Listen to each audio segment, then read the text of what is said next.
Hey guys, I'll show you how to fix this problem on the Windows system. So this solution is applicable for Windows 11 as well as Windows 10. So you have to just follow my screen and don't miss any steps. We will fix this issue together.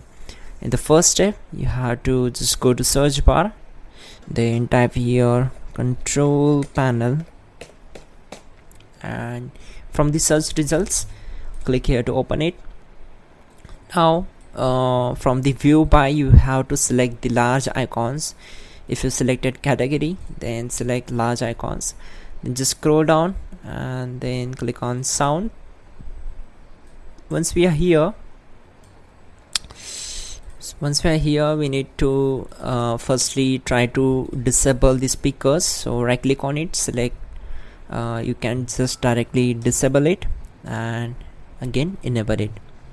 Once done, just select it and go to its properties, and from levels tab, make sure you have to set the speakers up to the 100%, and then from enhancements, check this option, disable all enhancements. Make sure you have to check this option, then click on apply, then OK. Close all windows one by one and just restart the system.